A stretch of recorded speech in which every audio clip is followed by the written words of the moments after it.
Hi, everybody. Dan Illman, Mike Beer. The feature race at Aqueduct on Saturday is race number 8. It's the Excelsior Stakes going a mile and an eighth. $125,000 is the purse. Before we get to the entry card, remember that time form USPPs are free in your DRFPPs for a very limited time only. When you go to DRF.com, you can access those time form USPPs and check out all their great features. Here's the field for the Excelsior. Again, we're going a mile and an eighth. Couple of graded stakes winners in this field. One of them is the number 2 law professor, who gets a little bit of class relief after facing two very sharp horses in the Razorback at Oaklawn back in mid-February. Yeah, got into a pretty tough spot last time. Contested the pace there for a little bit and got tired through the stretch, Dan. It's class relief for him for sure. He also might play out as the main speed in this race. Great segue into our Timeform US pace projector. And you see, Timeform US believes this race might favor front runners. And lo and behold, Law Professor, the number 2, is expected to be on the lead after the first half mile. The good news about some of the other horses in this field, Mike, albeit from the pace, is that they seem to like a mile and an eighth a lot.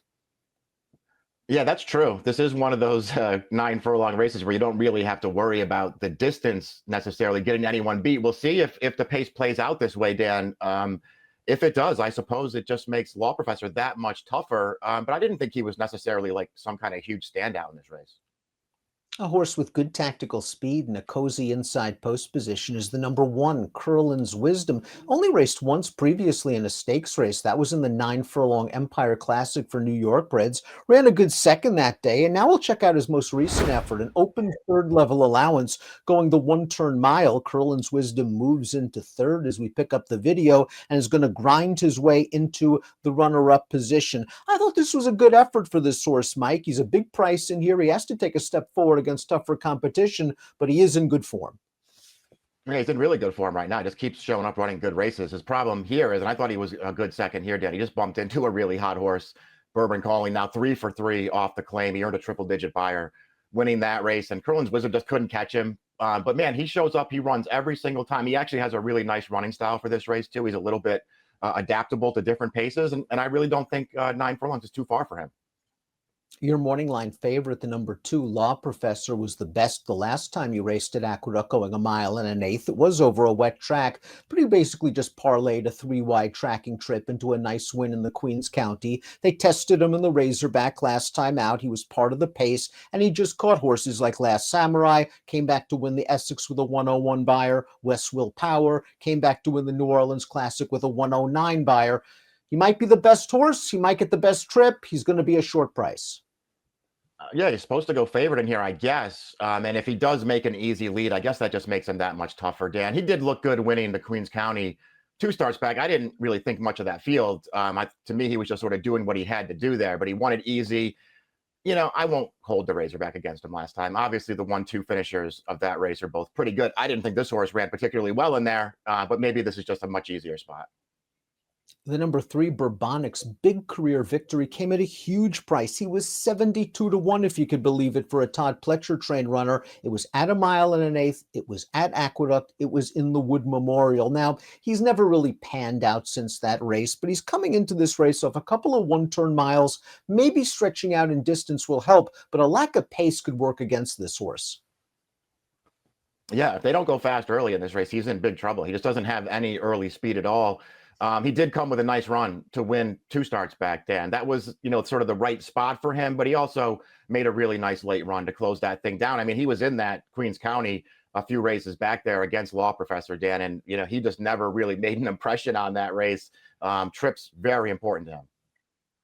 It's a shame that layoffs have hampered the career of the 4, Miles D, a horse that was third in the Travers in 2021 and then won that year's Discovery going a mile and an eighth at Aqueduct. He had a very abbreviated campaign in 2022, only 1 start, but this is going to be his 3rd start of 2023, and he comes into this race off a good effort in the Stymie going a 1-turn mile, where you see him making the lead here, and Rupo Rocks is just in unbelievable form right now, and he's going to get the better of Miles D, despite having a little bit of a worse trip. Yeah, he ran better in here, Miles D, but it still, left him well short of his really good race. We'll see if he's ever going to be able to get back to one of those, Dan, because that's the real question in front of him. At least he showed a little bit of life in that race right there. He was terrible off the layoff at Gulfstream. He improved last time. Can he improve again? It feels like the 9 furlongs will help him in that regard. And listen, if he's ever going to get back to the horse that he was as a 3-year-old, he's going to be really hard to beat in here. I think it's very important for Eric Cancel to utilize this horse's tactical speed. He's far from a plotter. Get him up close to the pace and get him in with a chance when the real racing begins, especially if the pace is slow. Keystone Field, the number 5, finished behind our morning line favorite Law Professor in the Razorback last time out. That race came on the heels of a triple-digit buyer victory at Oaklawn Park in a second-level allowance. Still has to prove he's a stakes horse, Mike. Yeah, he does. He's been in good form since Maker has taken over for sure, and getting him back to dirt certainly has helped him. He ran that really fast race 2 back. He got a perfect trip in that race, but man, he ran a fast one there. They stepped him up last time, and it wasn't even close. Dan, he's going to have to rebound quickly.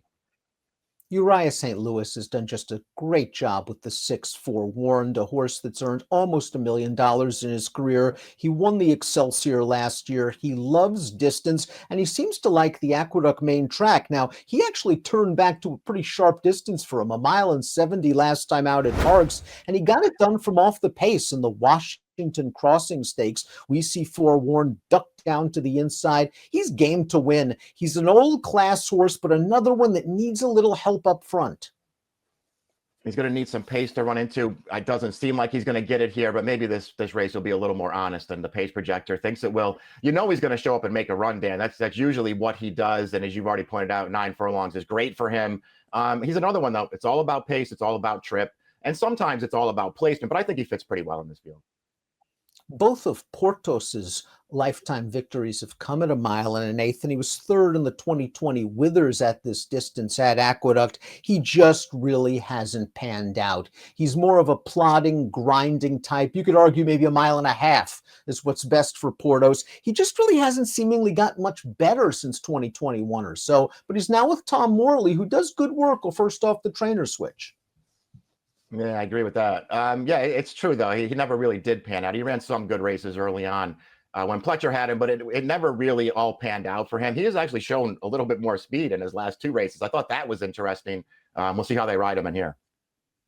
Let's take a look at our top selections for the Excelsior. Mike's going with Miles D. Even though he's missed a lot of time due to various ailments, has some upside potential, and it looks like he's feeling fine. His 3rd race without a layoff, getting back to a good distance, and you'll get a better price than Law Professor, I would think. Yeah, I thought so too.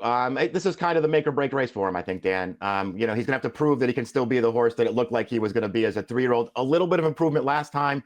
I think he can improve again. I like this spot for him.